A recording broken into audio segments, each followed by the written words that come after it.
Hello बच्चों। तो next अपना जो टॉपिक है वो है vector form of Coulomb's law की वेक्टर फॉर्म या फिर Newton's action reaction law bye Coulomb's law, proof of Newton's action reaction law bye Coulomb's law. तो अब देखो इसमें यदि तुम देख रहे हो तो एक तो वेक्टर आ रहा है और दूसरा न्यूटन्स एक्शन रिएक्शन लॉ आ रहा है। दोनों ही टॉपिक जो है वो 11th के हैं। 11th के यानी कि पूरा टॉपिक जो है वो 11th से लिंक है और कुछ नहीं है। यदि 11th पढ़ी है अच्छे से थोड़ी बहुत ढंग से तो ये टॉपिक समझ में आएगा, नहीं तो मैं कोशिश कर सकता हूँ समझाने की। और कईयों ने तो सिर्फ पकड़ लिया सर 11th तो हमारी वैसे ही ख़त्म है, लॉकडाउन लगा हुआ था, 11th को हमने कुछ पढ़ाई करी नहीं, अब क्या होगा इस टॉपिक का। चलो कोई ना, मैं समझाऊंगा, चिंता क्यों करते हो, आई एम हियर। तो अब इसमें देखो, सबसे पहले vector form of Coulomb's law को समझने से पहले तो ये तो बेसिक चीज़ तो सबको पता होगी कि वेक्टर जो होता है वो ऐसी चीज़ होती है जिसमें के अंदर डायरेक्शन भी होती है और मैग्नीट्यूड भी होता है।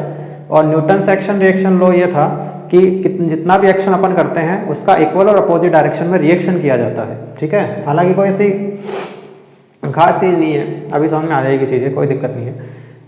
इसको समझने से पहले एक चीज़ और समझो, जो मेन चीज़ इस टॉपिक के अंदर मेन रोल रखती है वो होता है पोजीशन वेक्टर। बस ये चीज़ यदि समझ में आती है तो सब कुछ समझ में आएगा। और इसको डिनोट करते हैं आर वेक्टर से, और ऐसा पढ़ा होगा अपन ने 11th में एक्स आई कैप प्लस वाई जे कैप प्लस जेड के कैप। कईयों को तो ये इक्वेशन देख के ही नींद आने लग गई, बोले ये क्या लिख दिया सर।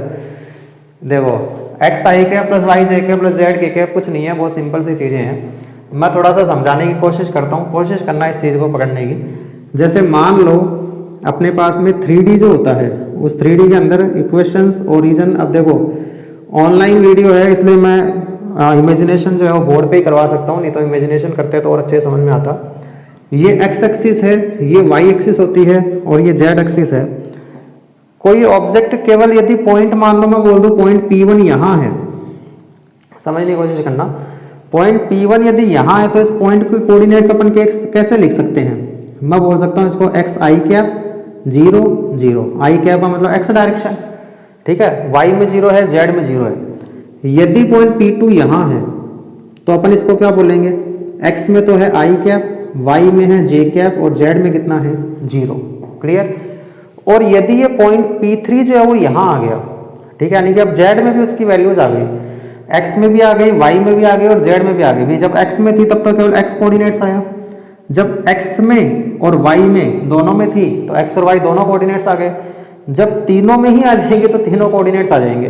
तो मैं बोल दूंगा एक्स आई कैप, वाई जे कैप और जेड के कैप। क्लियर।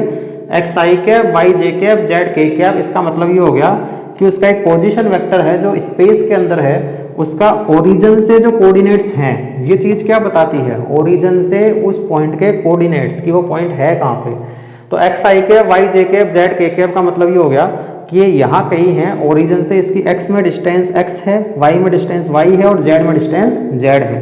तो ये चीज बताती है एक्स आई कैप, वाई जे कैप और जेड के कैप। एक चीज तो अपने ये काम में आएगी, इसको अपन बोलते हैं पोजीशन वेक्टर। ये चीज यदि क्लियर है तो अब नेक्स्ट देखो, इसके अंदर पोजीशन वेक्टर अपने पास में आ गया। नेक्स्ट एक और चीज इसके अंदर होती है, अपन ये बोल सकते हैं कि R12 वेक्टर जो होता है वो होता है R1 vector minus R2 vector होता है भी। वही R1 वेक्टर पोजीशन वेक्टर हो गया, R2 वेक्टर पोजीशन वेक्टर हो गया। जैसे ये R1 हो गया, यदि ये R1 होता तो मैं बोलता x1 i cap plus y1 j cap plus z1 k cap. और यदि मैं यहाँ पे R2 होता तो मैं बोलता x2 i cap plus y2 j cap plus z2 k cap. तो दोनों के बीच में जो डिफरेंस आएगा दो पॉइंट्स के बीच में, वो आ जाएगा R1 vector minus R2 vector. ऐसे ही यदि मैं R21 वेक्टर लिखूंगा तो वो आएगा R2 vector minus R1 vector. Clear. तो देखो इन दोनों इक्वेशन को देख के एक चीज समझ में आती है, मैं इनको ऐसे बोल सकता हूं R12 vector equals to minus का R21 वेक्टर हो सकता है। यदि मैं इस इक्वेशन को माइनस से मल्टीप्लाई कर दूं तो ये वाली इक्वेशन बन जाएगी, इसको माइनस से मल्टीप्लाई करूंगा तो यहाँ माइनस आ जाएगा और ये माइनस वाला तो प्लस में चला जाएगा और प्लस वाला माइनस में चला जाएगा, तो ये इसके इक्वल हो जाएगा। ठीक है, यानी कि माइनस का R21 vector equals two plus का R12 वेक्टर, माइनस का R21 vector equals two plus का R12 वेक्टर। क्लियर। तो एक चीज तो यहां से ही क्लियर हुई। दूसरा मैं ये बोल सकता हूं कि मैग्नीट्यूड ऑफ R12 वेक्टर जो होगा वो इक्वल किसके होगा, मैग्नीट्यूड ऑफ R21 वेक्टर की।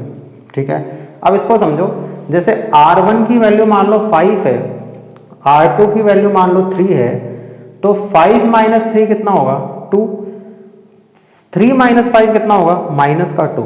ठीक है, लेकिन मैग्नीट्यूड तो 2 ही है, चाहे 5 माइनस 3 करो चाहे 3 माइनस 5 करो, मैग्नीट्यूड कितना आना है 2 ही आएगा। ये दोनों दो मैंने यहाँ पे डंडे लगाए हैं, इसका मतलब क्या होता है, इसका मतलब होता है मैग्नीट्यूड। ये सब 11th की थोड़ी बहुत चीज़ें हैं, इनका मतलब होता है कि अपन इसकी वैल्यू का मैग्नीट्यूड ले रहे हैं और कुछ नहीं ले रहे। ठीक है, ये चीज़ यदि समझ में आती है तो अब vector form of Coulomb's law को समझने से तुम्हें कोई नहीं रोक सकता। इसमें यदि कोई डाउट है तो आप मेरे से इंडिविजुअली पूछ सकते हो कि क्या क्या डाउट रह गए हैं, क्योंकि थोड़ा सा अच्छा टॉपिक है। अच्छा इसलिए बन जाता है क्योंकि 11th का लिंक रहता है पूरा पूरा इस टॉपिक से, इसलिए थोड़ा सा टॉपिक अच्छा बन जाता है। जैसे मान लो मैंने मान लिया कि मेरे पास में 2 चार्ज हैं इस तरह से, ये चार्ज मैंने मान लिया यहाँ पे Q1 है और यहाँ पे अपन ने दूसरा चार्ज मान लिया ये Q2 है। ठीक है, Q1 चार्ज का जो पोजीशन वेक्टर है समझना वो R1 वेक्टर है और Q2 चार्ज का जो पोजीशन वेक्टर है वो R2 वेक्टर है। अब पोजीशन वेक्टर समझ में आ गई चीज़ क्या है, आप समझ में आ रही होगी कि ये ओरिजिन है, इस ओरिजिन से Q1 चार्ज जो है वो x में x डिस्टेंस x1 y1 और z में यदि है तो z1, ऐसे ही ये वाला क्या हो जाएगा x2 y2 और z में भी यदि है तो z2। क्लियर, तो ये Q1 चार्ज है, Q2 चार्ज है, दोनों सेम नेचर के है तो रिपल्सिव फोर्स लगेगा, दोनों अपोजिट नेचर के है तो अट्रैक्शन फोर्स लगेगा। इन दोनों चार्जेस के बीच में जो डिस्टेंस है वो डिस्टेंस मैं बोल सकता हूँ या तो R12 वेक्टर का मैग्नीट्यूड या फिर अपन बोल सकते हैं R21 वेक्टर का मैग्नीट्यूड बोल सकते हैं। भी दोनों के बीच की डिस्टेंस है, डिस्टेंस जो है वो क्या हो जाएगी R12 वेक्टर का मैग्नीट्यूड यानी कि R1 माइनस R2 या फिर R2 माइनस R1। डिस्टेंस तो उतनी ही रहनी है, चाहे R1 माइनस R2 करो चाहे R2 माइनस R1 करो, डिस्टेंस स्केलर क्वांटिटी है तो मैग्नीट्यूड ही लेंगे अपन, माइनस तो आएगा नहीं। अब देखो यहाँ से मैं ये मान लेता हूँ दोनों चार्ज है वो सेम नेचर के हैं।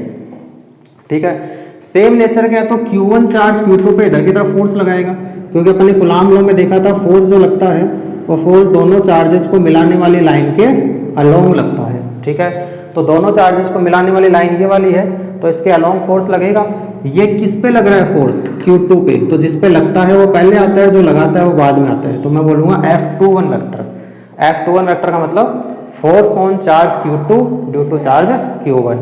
ऐसे यदि Q1 पे फोर्स लगा रहे हो रिपल्सिव फोर्स लगेगा, इसको अपन क्या बोलेंगे F12 vector, force on charge Q1 due to charge Q2। Clear, यहाँ तक की कहानी यदि समझ में आती है तो अब ज़्यादा कोई खास चीज़ नहीं है। अब जैसे मान लो मैं F12 वेक्टर यदि लिखता हूँ, पहले मैं केवल F12 लिखता हूँ, चलो वेक्टर फॉर्म भी छोड़ो, पहले मैं केवल F12 लिख रहा हूँ। कूलम्ब्स लॉ में अपन ने पढ़ा था कि दो चार्जेस के बीच में लगने वाला जो फोर्स होता है वो होता है K Q1 Q2 by are square. तो यहाँ पे क्या फोर्स हो जाएगा K Q1 Q2 by are square. R में से कोई सा ले लो, दोनों की वैल्यू सेम है, अपनी मर्जी हो ले लो, तो ये हो जाएगा K Q1 Q2 by are square. R कितना है R12 वेक्टर के मैग्नीट्यूड का स्क्वायर, ये तो हो जाएगा F12। अभी तक अपने स्केलर फॉर्म में लिखा है। अब यदि मैं इसको वेक्टर फॉर्म यहाँ पे वेक्टर लगा दूं तो मुझे यहाँ पर इसकी डायरेक्शन बतानी पड़ेगी कि F12 की डायरेक्शन है किधर। तो जैसे ही मैंने यहाँ पे वेक्टर फॉर्म लगाया मुझे यहाँ पे डायरेक्शन बतानी पड़ेगी कि डायरेक्शन जो है वो R12 वेक्टर की डायरेक्शन में है। क्लियर, ये चीज़ समझ में आती है कि जैसे ही मैं यहाँ पे वेक्टर फॉर्म लगाऊंगा मुझे बताना पड़ेगा कि डायरेक्शन जो है वो कौन सी डायरेक्शन में आ गई, R12 वेक्टर की डायरेक्शन में, R12 कैप की डायरेक्शन में आ गई। एक यूनिट वेक्टर पढ़ा होगा 11th के अंदर, अपन ने कैप जो लगाते हैं वो यूनिट वेक्टर को रिप्रेजेंट करता है। कि जैसे अपन ने बोला था यहाँ पे आई कैप जे कैप के कैप, तो आई कैप बताता है एक्स डायरेक्शन को, जे कैप बताता है वाई डायरेक्शन को, के कैप बताता है जेड डायरेक्शन को। ऐसे ही R12 कैप बताता है R12 की डायरेक्शन को। ठीक है, तो कैप यदि अपन लगा रहे हैं तो डायरेक्शन को बताता है। तो यहाँ तक तो ये मैग्नीट्यूड फॉर्म आ गई। फिर जैसे ही वेक्टर लगाया तो अपन ने एक डायरेक्शन को शो करने के लिए यहाँ पे एक यूनिट वेक्टर लगा दिया जिसको नाम दिया जाता है यूनिट वेक्टर। मैग्नीट्यूड 1 होता है, ये इसके मैग्नीट्यूड में कभी चेंज नहीं करेगा क्योंकि इसका मैग्नीट्यूड 1 है। 1 से इस पूरे को मल्टीप्लाई भी करोगे तो कोई चेंज नहीं होने वाला। केवल और केवल क्या बता रहा है, इसकी डायरेक्शन को बता रहा है। ये तो F12 के लिए हो गया। ऐसे यदि मैं F21 की वैल्यू की बात करूं, पहले वही अपन बात करते हैं मैग्नीट्यूड फॉर्म। तो मैग्नीट्यूड फॉर्म तो क्या हो जाएगी K Q1 Q2 by are square. R कोई सा भी ले लो, चाहे R12 ले लो चाहे R21 ले लो, ये बात है। तो मैं R12 ही ले लेता हूँ। r12 वेक्टर के मैग्नीट्यूड का स्क्वायर। ये तो भाई इसकी स्केलर फॉर्म। अब यदि मुझे इसकी वेक्टर फॉर्म लगानी है तो मैं यहाँ पे वेक्टर का सिंबल लगा दूंगा और इसकी डायरेक्शन किधर है, F12 की डायरेक्शन इधर है तो F21 की डायरेक्शन इधर है, यानी कि इसके अपोजिट। इसके अपोजिट का मतलब इसके अपोजिट का मतलब R21 कैप। क्लियर।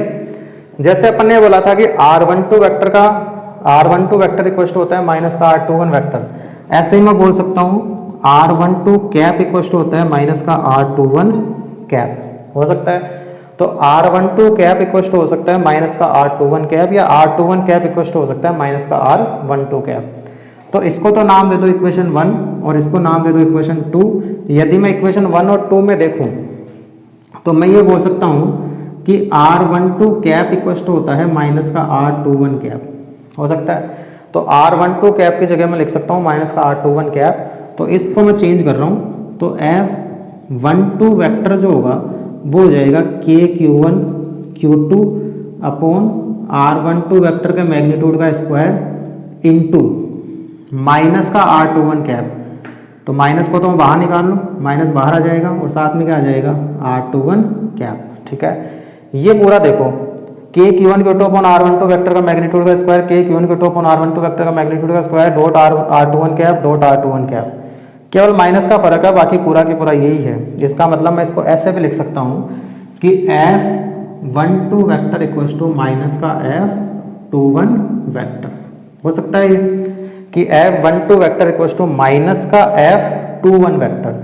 अब देखो इसका मतलब क्या होगा, बस ये टॉपिक यही खत्म हो गया। इसका मतलब क्या होगा, मेन चीज वो है कि दोनों चार्ज जो है वो एक दूसरे पे जो फोर्स लगा रहे हैं वो फोर्स इक्वल मैग्नीट्यूड का है, क्योंकि इक्वल सिंबल आ रहा है, इक्वल मैग्नीट्यूड का है।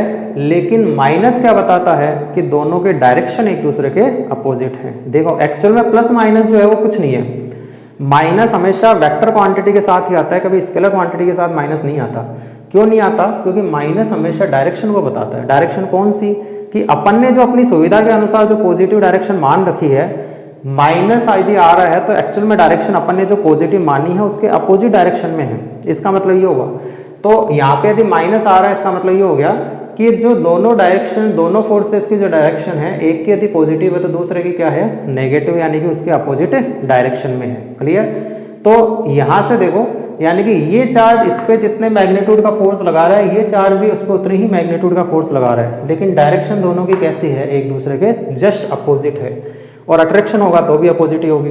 तो इसका मतलब ये हो गया, न्यूटन्स एक्शन रिएक्शन लॉ जो अपन पढ़ते हैं वो न्यूटन्स एक्शन रिएक्शन लॉ क्या है। अब देखो न्यूटन्स एक्शन रिएक्शन लॉ यही तो होता है कि अपन जितना एक्शन करते हैं अपने ऊपर उतनी ही अमाउंट का अपोजिट डायरेक्शन में रिएक्शन होता है। जैसे इसका एग्जाम्पल अपन लेते हैं, सिंपल सा एग्जाम्पल अपन ने पढ़ा होगा 9th 10th 11th के अंदर, कि जैसे नाव को यदि पीछे की तरफ धक्का दिया जाता है तो नाव अपने ऊपर आगे की तरफ धक्का देती है। जब अपन नाव से जंप लगाते हैं तो नाव को जितना पीछे की तरफ प्रेस किया जाता है, नाव अपने ऊपर उतना ही आगे की तरफ फोर्स लगा देती है। जैसे अब मान लो मैं चल रहा हूँ तो मैं चलते हुए अर्थ पे जितना पीछे की तरफ धक्का दे रहा हूँ, अर्थ मेरे ऊपर उतना ही आगे की तरफ धक्का दे रही है, इसलिए मैं चल पा रहा हूँ। तो जितना एक्शन किया जाता है दूसरी बॉडी उतना ही अपने ऊपर अपोजिट डायरेक्शन में रिएक्शन करती है। तो ये इसको मैं मान लूँ कि ये वाला एक्शन है तो ये क्या हो गया, रिएक्शन हो गया। ठीक है, तो यहाँ से न्यूटन्स एक्शन रिएक्शन लॉ जो है वो भी प्रूव होता है। तो इसको इतनी ही 4 स्टेप में कर दोगे तो एकदम करेक्ट है, उसमें कोई दिक्कत नहीं है, क्योंकि बहुत लंबी चौड़ी डेरिवेशन इसकी बुक्स में या नोट्स, कईयों के नोट्स में तुम्हें मिलेगी, लेकिन इतनी ही 4 इसमें कर दोगे स्टेप्स के अंदर, पूरा करेक्ट है, इसमें कहीं कोई गलती नहीं है, कोई अपन ने कुछ चीज़ छोड़ी नहीं है। जो मेन चीज़ें थी वो सारी यहाँ पे अपन ने लिख ली है। ठीक है, तो ये तो अपनी पास में आ गया vector form of Coulomb's law या proof of Newton's action reaction law by Coulomb's law. तो कूलम्ब लॉ की हेल्प से अपन ने न्यूटन्स एक्शन रिएक्शन लॉ को भी प्रूव कर दिया और ये vector form of Coulomb's law को भी रिप्रेजेंट करती है। ठीक है, अब देखो यहाँ से इसके बाद में इसी टॉपिक को थोड़ा सा और आगे बढ़ाते हैं, कूलम्ब्स लॉ को खत्म करते हैं आज, फिर इसके ऊपर क्वेश्चंस देखेंगे क्या क्या होते हैं। तो इस टॉपिक को थोड़ा सा और आगे बढ़ाएं, तो और आगे बढ़ाने से क्या होगा वो चीज़ देखो। एक तो आता है अपने पास में कूलम्ब्स लॉ, ढंग से समझना, एक तो अपने पास में है कूलम्ब्स लॉ और एक अपने पास में है न्यूटन्स ग्रेविटेशन लॉ। अरे सर फिर 11th का टॉपिक आ गया, 11th का आते ही तो नाम आते ही तो खत्म हो लेते हो तुम। तो Newton's Coulomb's law, Newton's gravitation law, इन दोनों के अंदर एक तो अपन निकालते हैं सिमिलरिटीज क्या क्या है। ये तो एक तो निकाला जाता है सिमिलरिटीज क्या क्या है, और एक अपन निकालते हैं डिसिमिलरिटीज क्या क्या है। तो कूलम्ब्स लॉ तो अपन ने देख लिया था। कूलम्ब्स लॉ तो क्या बोलता है वो चीज़ समझो। कूलम्ब्स लॉ तो अपन को ये बोलता है, ये तो मैंने ले लिया कूलम्ब्स लॉ और ये मैंने ले लिया ग्रेविटेशन लॉ। तो कूलम्ब्स लॉ तो क्या बोलता है कि दो चार्जेस के बीच में लगने वाला फोर्स जो होता है वो होता है Q1 Q2 upon r square. और ग्रेविटेशन लॉ क्या बोलता है, दो मासेस के बीच में जो लगने वाला फोर्स होता है वो होता है, ये ग्रेविटेशन लॉ ले लो, वो होता है Gm1 m2 upon r square. तो एक तो होता है Q1 Q2 by are square, ये तो होता है कूलम्ब्स लॉ यानी इलेक्ट्रिक फोर्स इसको बोला जाता है, और वो ग्रेविटेशनल फोर्स होता है Gm1 m2 upon r square. Similarities क्या है, फर्स्ट कि दोनों ही फोर्स जो है वो इनवर्स स्क्वायर लॉ को फॉलो करते हैं, कर रहे हैं, दोनों ही F इनवर्सली आर स्क्वायर है। सेकेंड सिमिलरिटीज क्या है कि दोनों के दोनों फोर्स जो होते हैं वो सेंट्रल फोर्सेस होते हैं। ये भी कैसा है, सेंट्रल फोर्स। सेंट्रल फोर्स का मतलब क्या होगा कि दोनों फोर्स जो होते हैं या इनमें जो फोर्स लगता है वो हमेशा सेंटर से ओरिजिन होते हुए लगते हैं। जैसे यहाँ पे जो फोर्स लगेगा वो ऐसा ही तो लगेगा, और यहाँ पे जो फोर्स लगेगा वो ऐसा लगेगा, यानी कि सेंटर से ही निकलते हुए लगते हैं या सेंटर की तरफ आते हुए लगते हैं। सेम यहाँ पे जो फोर्स लगेगा वो ऐसा लगेगा, तो ये भी सेंटर की तरफ आते हुए लगते हैं। तो ऐसे फोर्सेस को अपन नाम देते हैं सेंट्रल फोर्स। तो दोनों ही फोर्सेस कैसे होते हैं, सेंट्रल फोर्सेस होते हैं। थर्ड क्या होती है इसमें सिमिलरिटीज कि दोनों ही फोर्सेस कैसे होते हैं, कंजर्वेटिव नेचर के होते हैं। ये भी कंजर्वेटिव नेचर का है और ये भी कंजर्वेटिव नेचर का है। अब कंजर्वेटिव नेचर वो 11th में पढ़ा होगा, 11th का आ गया फिर से टॉपिक। कंजर्वेटिव नेचर क्या होता है वो चीज़ समझो। कंजर्वेटिव नेचर ये होता है कि जैसे मान लो ये Q1 चार्ज है और ये Q2 चार्ज है, मुझे इस Q2 चार्ज को इस r डिस्टेंस पे यहाँ तक लाना है। अब मैं लाने के लिए इसको सीधा भी ला सकता हूँ, इधर उधर घुमा फिरा के भी ला सकता हूँ, इधर से घुमाते हुए से घुमाते हुए से भी ला सकता हूँ।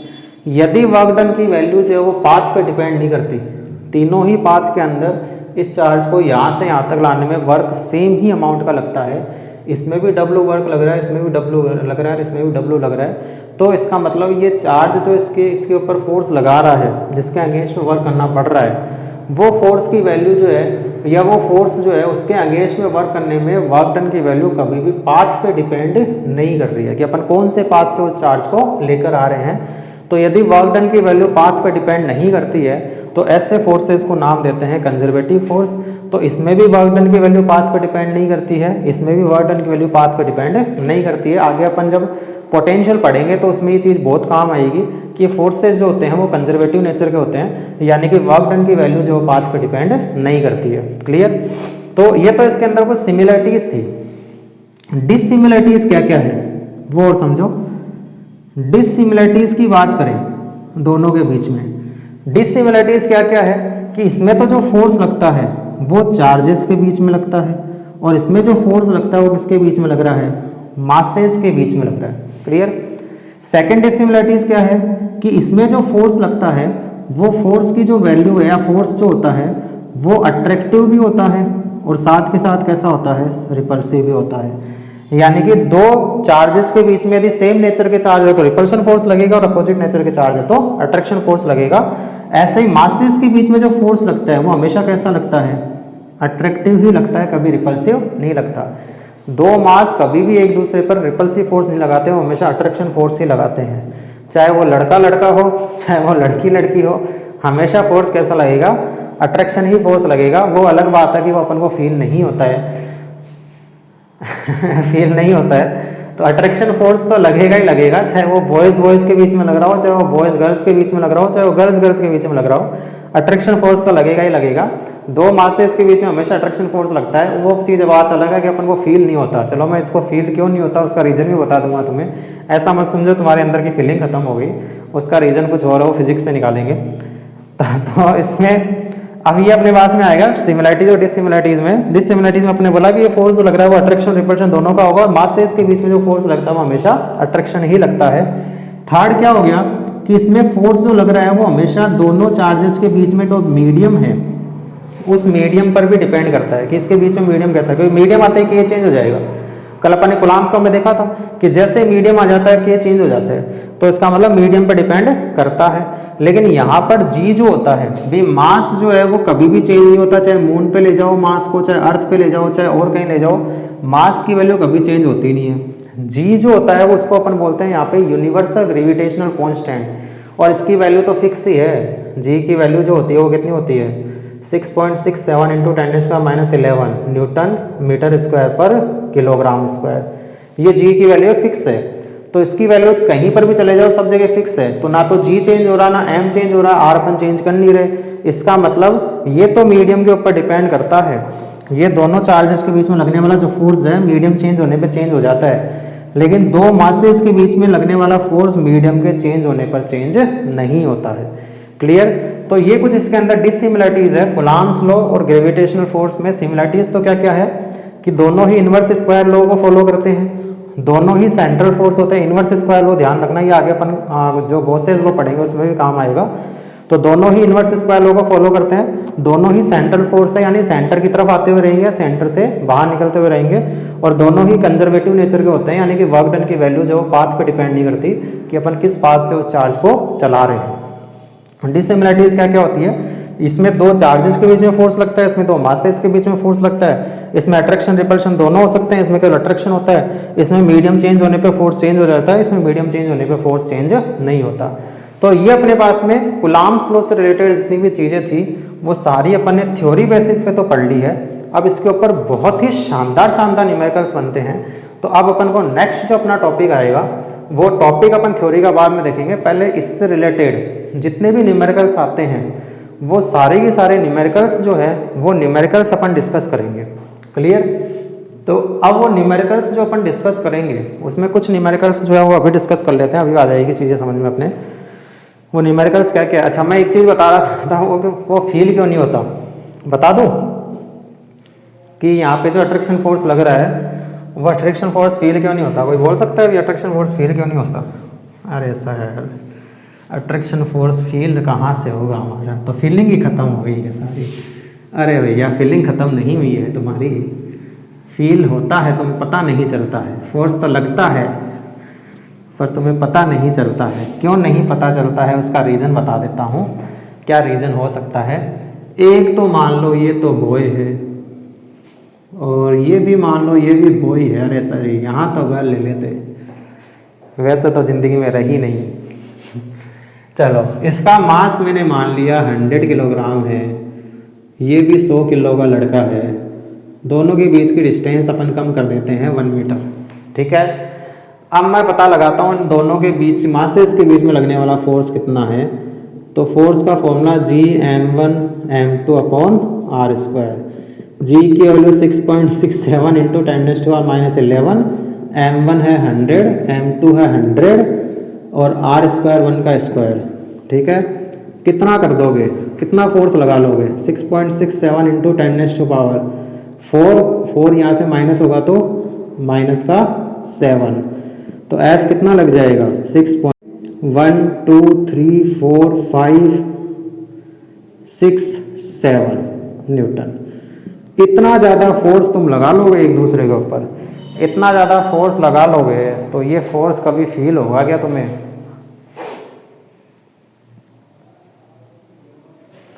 ये फोर्स कभी फील नहीं होगा। ये फोर्स फील क्यों नहीं होगा भाई? ये बहुत ज़्यादा है कि बहुत कम है? ये तो बहुत कम फोर्स है, इतना कम फोर्स कभी अपन को फील नहीं होगा। ठीक है, तो ये अपने पास में आता है। ये तो मैं बता रहा था कि ये फोर्स फील क्यों नहीं होता। हालांकि फोर्स लगता है लेकिन ये बहुत कम फोर्स है, नेग्लिजिबल फोर्स है। ये तो नेग्लिजिबल फोर्स है, इतने कम फोर्स को फील करके करोगे क्या? इससे बढ़िया तो नहीं फील हो, इतने कम फोर्स से। हाँ, यदि गर्ल होती तो यहाँ पे कुछ और फैक्टर काम करने लग जाते, तो उस कंडीशन में फोर्स की वैल्यू जो है वो कुछ उल्टी ही हो जाती, वो अलग चीज़ होती है। लेकिन वहाँ फिजिक्स फेल हो जाती है, वहाँ तुम्हारी इमेजिनेशन ऐसी ऐसी हो जाती है कि फिजिक्स भी फेल हो जाती है, इसलिए वो चीज़ें अपन नहीं देखेंगे। तो ये तो अपने पास में नॉर्मली अपन ये सारी चीज़ें देख ली कूलम्ब्स लॉ से रिलेटेड। अब कूलम्ब्स लॉ से रिलेटेड अपन ने सारी चीज़ें तो देख ली। अब देखो यहाँ से अपन को देखना ये है कि अब जो न्यूमेरिकल्स आते हैं वो न्यूमेरिकल्स बहुत सारे बनते हैं इसके ऊपर। उन न्यूमेरिकल्स को मैं बता देता हूँ क्या क्या बन सकते हैं। जैसे ही मानो, या एक टॉपिक और देख लो उससे पहले, प्रिंसिपल ऑफ सुपरपोजिशन, छोटा सा टॉपिक है, उसके बाद में न्यूमेरिकल्स देख लेते हैं। प्रिंसिपल ऑफ सुपरपोजिशन, देखो इस प्रिंसिपल में मैं हमेशा कंफ्यूज रहता हूँ, PAL आएगा कि PLE आएगा, जो भी आएगा वो मैंने लिख दिया है, मुझे नहीं पता क्या आएगा। तो प्रिंसिपल ऑफ सुपरपोजिशन में क्या होगा, सिंपल सी चीज़ है, हालांकि इसके ऊपर न्यूमेरिकल आएंगे, फिर मैं बता देता हूँ क्या है। जैसे मान लो Q0 चार्ज है, यहाँ Q1 चार्ज, यहाँ Q2 चार्ज, यहाँ Q3 चार्ज, यहाँ Q4 चार्ज, बहुत सारे चार्ज है, बेचारा एक बीच में फंस गया या फंस गई और उसके ऊपर सारे फोर्स लगा रहे हैं। ये इधर लगा रहा है F01, ये इधर लगा रहा है F02, ये इधर लगाएगा F03, ये इधर लगाएगा F04। तो अब इसके ऊपर नेट कितना लगेगा, नेट कितना लगेगा, मैं हूँ, मेरे को कोई इधर से खींच रहा, कोई इधर से खींच रहा, कोई पीछे खींच रहा, कोई इधर खींच रहा, कोई इधर खींच रहा, मैं किधर जाऊँगा, जिधर इन सब का रिजल्टेंट बनेगा उधर मैं चला जाऊँगा। तो जितने भी फोर्स लगेंगे इन सब का जो रिजल्टेंट बनेगा उधर ही ये चार्ज लाई चला जाएगा। तो इसका मतलब जो रिजल्टेंट फोर्स होगा F0 वो कितना हो जाएगा, जितने भी फोर्सेस लग रहे हैं उन सारे के सारे फोर्सेस का क्या होगा, वेक्टर सम हो जाएगा। क्लियर, वेक्टर सम करने का तरीका थोड़ा 11th की चीज़ें हैं, अभी बता दूंगा क्या होता है, क्योंकि अपने बहुत काम आएगी चीज़ है। तो जितने भी फोर्सेस लगेंगे उन सारे के सारे फोर्सेस का क्या हो जाएगा, वेक्टर सम हो जाएगा। तो जितने फोर्स, जितना इंडिविजुअल चार्ज जितने फोर्स लगा रहे हैं उन इंडिविजुअल फोर्सेस का क्या हो जाएगा, वेक्टर सम हो जाएगा। इसी को अपन नाम क्या देते हैं, प्रिंसिपल ऑफ सुपरपोजिशन। क्लियर, हालांकि ये टॉपिक जो है वो सब जगह काम आता है। Principle of superposition electric field में भी काम आएगा, principle of superposition magnetic field में भी काम आएगा, सब जगह काम आता है। तो इसको सोल्व करने के लिए थोड़ा 11th की चीज़ें हैं वो ध्यान रखना है। बस मैं एक बार बता रहा हूँ, फिर अपन क्वेश्चंस करेंगे इसके ऊपर, ढंग से समझना। F1 वेक्टर एक, जैसे मान लो एक बॉडी है, इस पे F1 फोर्स इधर लग रहा है, F2 फोर्स इस पे इधर लग रहा है, दोनों के बीच का एंगल जो है वो थीटा है। ठीक है, 11th का टॉपिक है, समझ में आ जाएगा, कोई ऐसे कोई खास चीज़ नहीं है।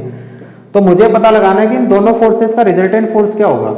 तो दो फोर्स का जो रिजल्टेंट फोर्स निकालते हैं F रिजल्टेंट, वो क्या होता है, उसका मैग्नीट्यूड तो क्या होता है, रूट में F1 square plus F2 square plus 2F1 F2 cos theta होता है।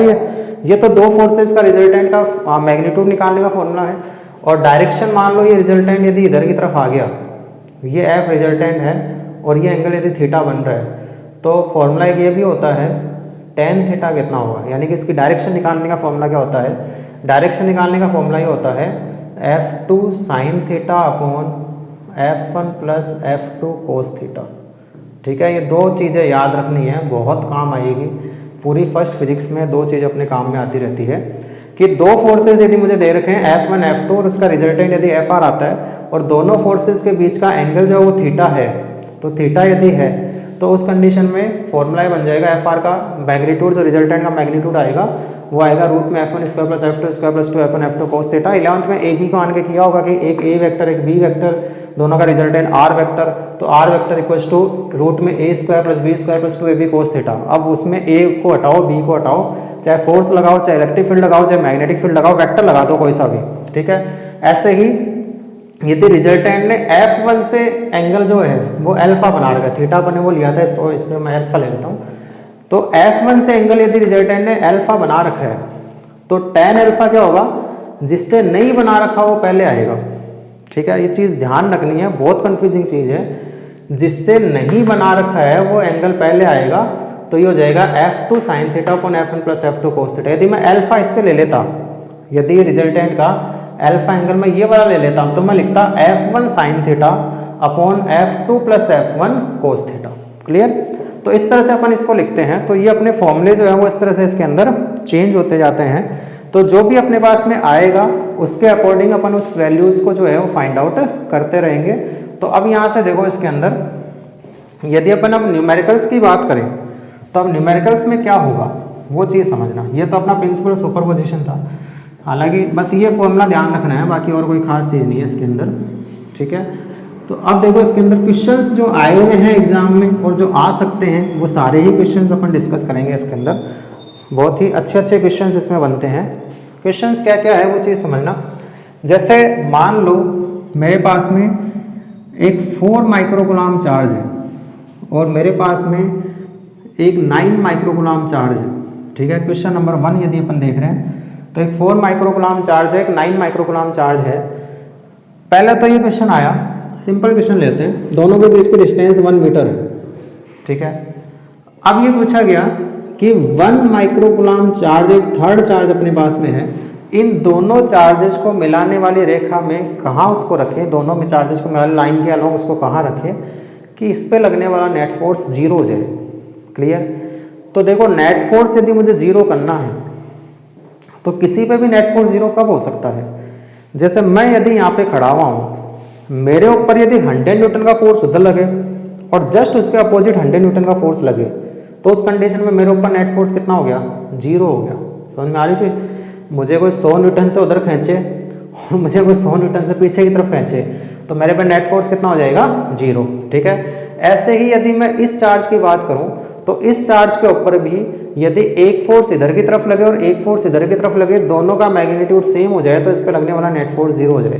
तो अपन को यही पता लगाना है कि इस चार्ज को मैं कहाँ रखूँ कि इस पे लगने वाला नेट फोर्स 0 हो जाए। तो देखो मैं कहाँ कहाँ रख सकता हूँ, कहाँ कहाँ रख सकता हूँ वो चीज़ समझो। इसको मैं बाहर भी रख सकता हूँ और इसको मैं दोनों चार्जेस के बीच में भी रख सकता हूँ। तो पहले तो ये देखो डायरेक्शन फोर्सेस की जहाँ अपोजिट लगेगी वहीं तो 0 होगा। यदि डायरेक्शन ही सेम लग गई तो 0 कैसे होगा?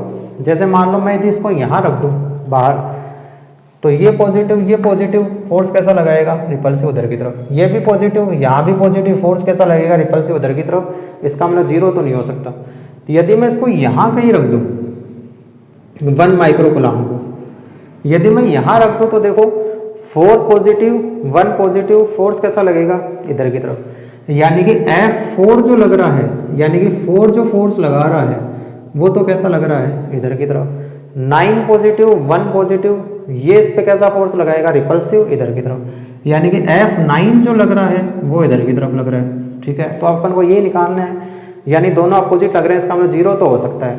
तो मैं कहाँ रखूँ कि इस पे 0 लग जाए? तो मैंने इसको मान लिया कि मैंने इसको x डिस्टेंस पे रख दिया, x पे रख दिया। तो अब ये डिस्टेंस कितनी हो गई? टोटल 1 थी, ये वाली जो टोटल थी वो 1 थी, तो ये कितनी बची? 1 माइनस x। ठीक है, अब देखो F4 कितना होगा? 4 कौन सा चार्ज है? फोर्स है कि 4 1 पे कितना फोर्स लगा रहे हैं। तो दो चार्जेस के बीच में लगने वाला फोर्स कितना होता है? k q1 q2 upon r square. तो k q1 तो कितना है? 4 और q2 कितना है? 1 और r कितना है? x, तो x स्क्वायर। ऐसे 9 इस पे कितना फोर्स लगाएगा? k q1 q2 upon r square. तो k 9 इंटू 1 अपॉन r कितना? 1 माइनस एक्स का स्क्वायर। क्लियर? जब दोनों फोर्स आपस में बराबर हो जाएंगे तो इस पर लगने वाला फोर्स जो है वो 0 हो जाएगा। k से k कैंसिल, 1 से 1 cancel, 4 upon x square equals to 9 upon 1 minus x का होल स्क्वायर। दोनों तरफ रूट ले लो, ले सकते हैं। रूट लेंगे तो 4 का रूट तो कितना होगा? 2, एक्स स्क्वायर का रूट कितना होगा? x, 9 का रूट कितना होगा? 3, 1 माइनस एक्स स्क्वायर का रूट कितना होगा? 1 माइनस एक्स। क्रॉस मल्टीप्लाई करो, क्रॉस मल्टीप्लाई करेंगे तो ये आएगा 2 माइनस 2x इक्वल्स टू कितना हो जाएगा? 3x। 2x को उधर ले जाओ, 5x equals to 2, x equals to 2/5 यानी कि 0.4 मीटर। यानी कि 4 माइक्रोकुलाम चार्ज से 0.4 मीटर डिस्टेंस पे यदि मैं रखूँगा तो इसके ऊपर लगने वाला नेट फोर्स जो है वो 0 हो जाएगा। तो 4 से पूछा जाए तो अपन 0.4 बोलेंगे और 9 से पूछा जाएगा तो 0.6 मीटर बोलेंगे। ठीक है, तो एक क्वेश्चन तो इस पे ही ऐसा आता है। समझ में आ रही चीज़?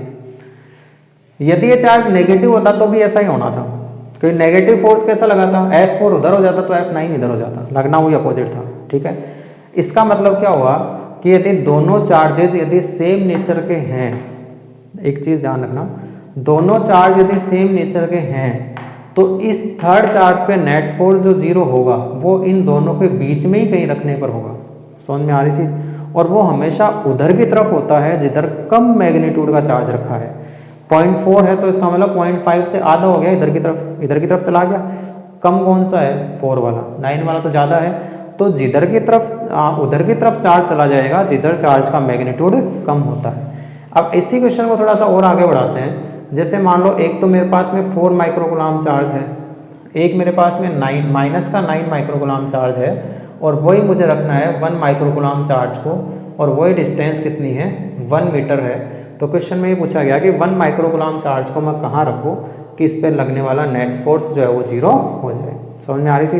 पहले मैंने दोनों चार्जेस सेम नेचर के लिए थे, अब मैंने अपोजिट नेचर के लिए हैं। तो अब देखो क्या बीच में 0 होगा?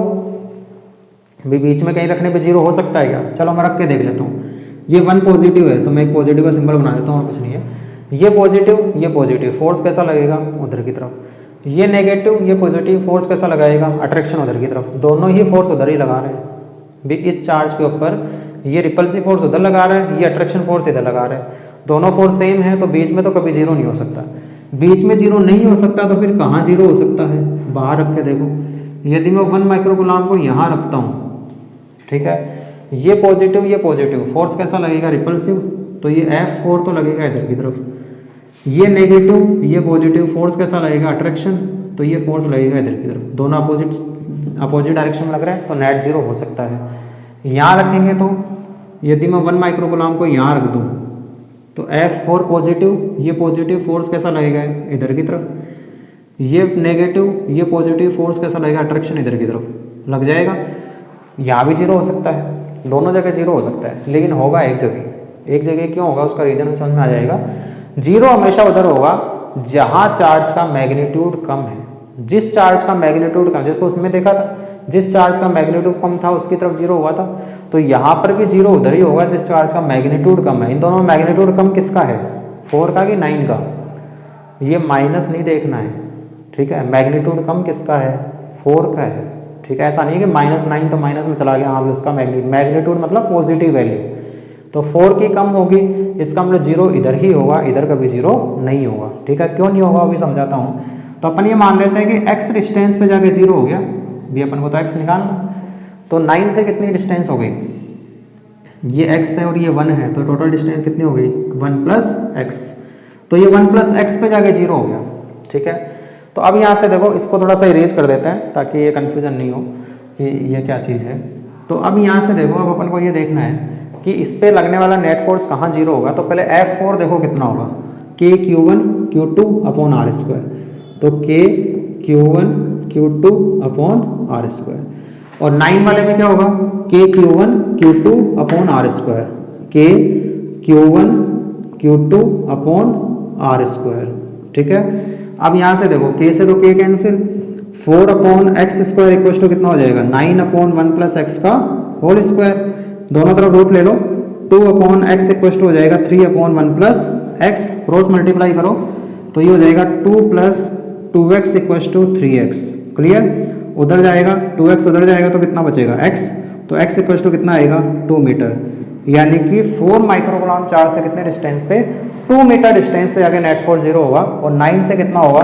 3 मीटर डिस्टेंस पे। 2 तो ये है ही और 1 ये है, तो 9 से कितना होगा? 3 मीटर डिस्टेंस पे जाके नेट फोर्स जो है वो 0 हो सकता है। अब देखो ये 0 इधर क्यों नहीं हुआ, मेन वो देखना अपन को। इधर 0 तब होता, अब ये देखो, जैसे ये फाइनल अपना बना, ठीक है। अब यदि इसमें ऊपर वाली वैल्यू जिस चार्ज की कम होगी, नीचे भी तो रेशो बराबर यदि मुझे करना है, तो ऊपर वाली टर्म जिसकी कम होगी नीचे वाली टर्म भी उसकी कम ही तो होनी चाहिए।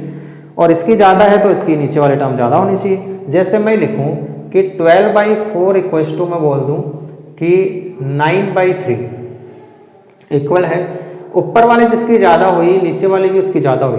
ऊपर वाली देखो 12 और 9 में ज़्यादा कौन है? 12। नीचे वाले में 3 और 4 में ज़्यादा कौन है? 4। यानी जिसकी ऊपर वाली ज़्यादा होगी उसकी नीचे वाली भी टर्म ज़्यादा होगी। तो यदि इसकी ऊपर वाली टर्म कम है तो इसकी नीचे वाली टर्म भी तो कम होनी चाहिए बराबर होने के लिए। और इसके ऊपर वाली टर्म ज़्यादा है तो इसकी नीचे वाली टर्म भी ज़्यादा होनी चाहिए। तो ज़्यादा होने के लिए डिस्टेंस यदि इसके इधर चली गई, यदि इधर चली गई डिस्टेंस, तो कौन सी डिस्टेंस ज़्यादा हो जाएगी? 9 वाली की 4 वाली? 4 वाली डिस्टेंस ज़्यादा हो जाएगी, ये बैलेंस ही नहीं हो पाएगा, ठीक है।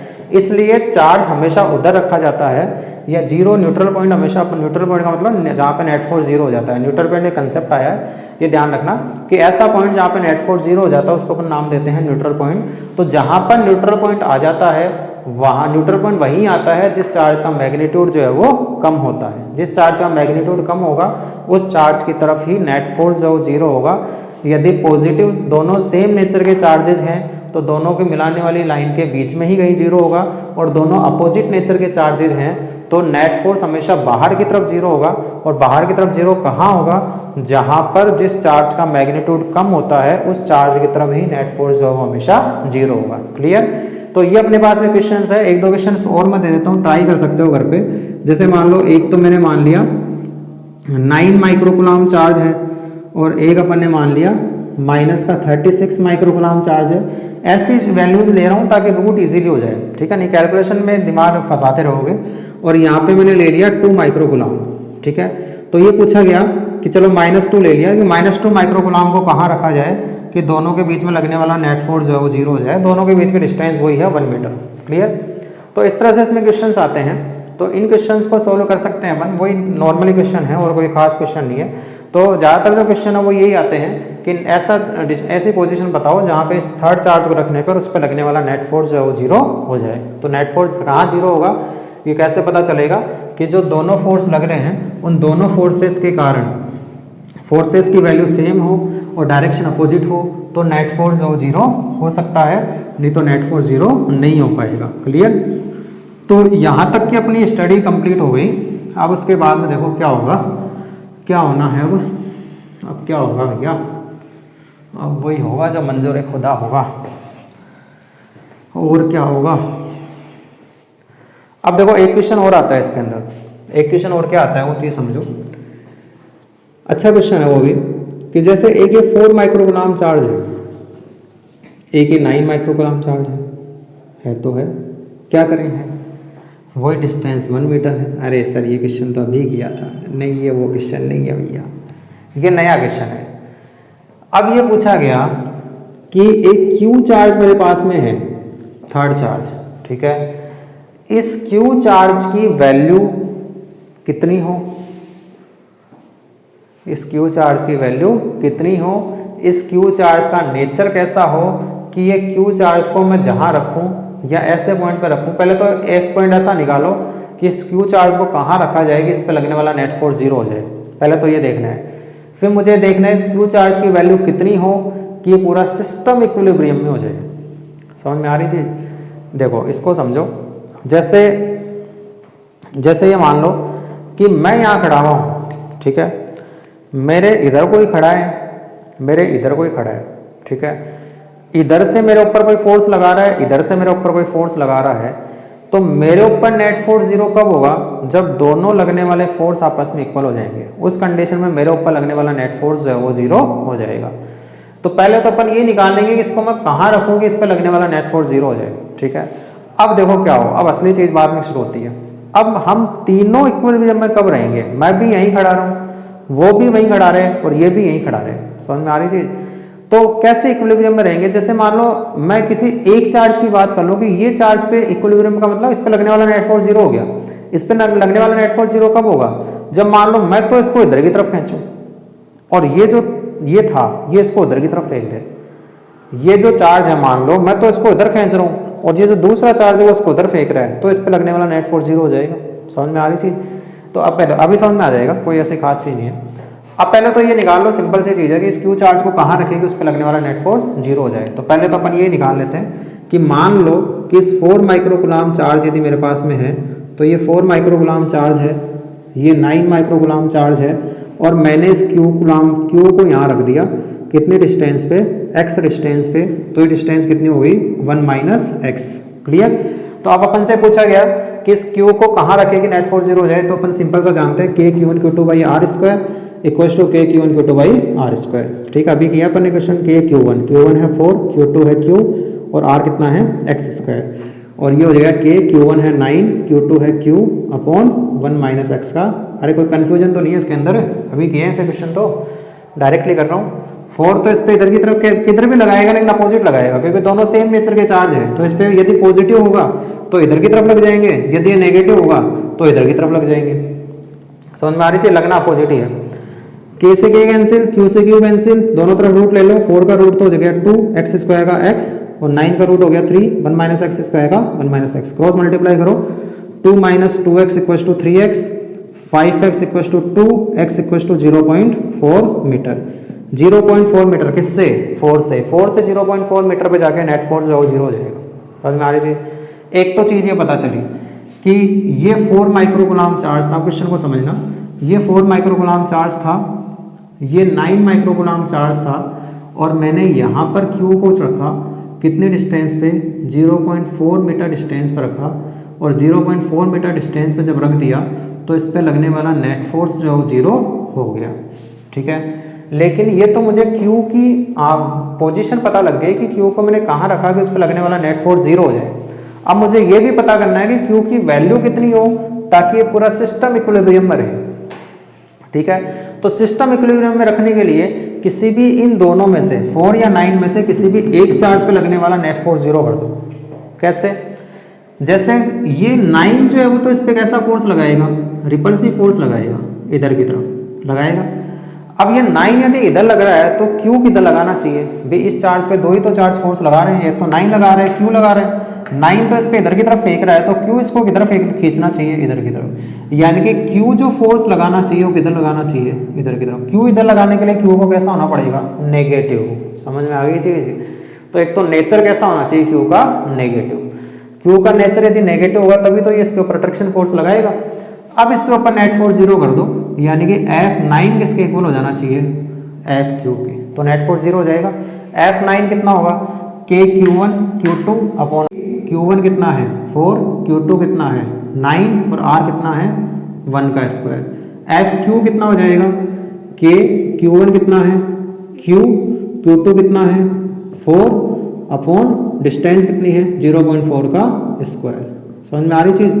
एक तो F9 तो कितना लग रहा है? KQ1 Q2 upon R square, KQ1 Q2 upon R square, और FQ कितना हो रहा है? ये वाला इन दोनों के बीच में लगने वाला फोर्स कितना हो जाएगा? KQ1 Q2 upon R square, KQ1 Q2 upon R square. K से K कैंसिल, 4 से 4 कैंसिल, यहाँ तो बचेगा 9 और यहाँ बचेगा Q अपॉन 0.4 का स्क्वायर। समझ में आ रही चीज? दोनों तरफ रूट लेने से मतलब नहीं बचेगा, Q सीधा ही निकल जाएगा। 9 इंटू 0.4 का स्क्वायर कितना होगा? 0.16, 0.16। अब इसको निकाल लो, कितना आ जाएगा? कितना आ जाएगा भाई? 16 इंटू 9, 16 इंटू 9, 16 इंटू 9 कितना होगा? 144। तो 1.44 कितना? माइक्रोकुलाम की कुलाम? माइक्रोकुलाम, क्योंकि अपन ने सब कुछ माइक्रो में ही पुट किया है, तो आंसर जो आएगा वो भी कैसा आएगा? माइक्रो के अंदर ही आएगा। तो ये अपने पास में क्वेश्चंस अपने सारे कंप्लीट, सारे तो नहीं हुए लेकिन कुछ क्वेश्चंस अपने जो है वो कंप्लीट हो गए हैं। तो इसी तरह के इसके अंदर क्वेश्चंस आते हैं, तो वो क्वेश्चंस जो है वो अपन को करने ऐसे ही हैं, इसी तरह से अपन को सारे क्वेश्चंस करने हैं। तो अब ये तरीका अपन को पता चल गया किस तरह से क्वेश्चंस करने हैं। तो एक क्वेश्चन और ट्राई कर लेना घर पे, कि मैं क्वेश्चन दे देता हूँ। जैसे मान लो एक अपने पास में क्वेश्चन ये है कि ये तो 9 माइक्रोकुलाम है और ये 64 माइक्रोकुलाम है। ठीक है, एक प्लस में है और एक माइनस में है। इस क्वेश्चन को मैं करवा दूंगा बाद में। ये Q कुलाम चार्ज को कहाँ रखे?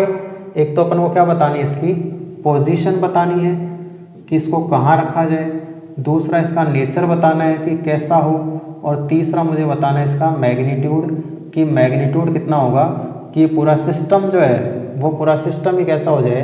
इक्विलिब्रियम में हो जाए। ये चीज़ अपन को यहाँ से पता करनी है। ठीक है, तो इस क्वेश्चन को ट्राई करना, बाकी यार नहीं तो अपन कल जो है उस क्वेश्चन को ट्राई करेंगे ये क्वेश्चन कैसा बनता है।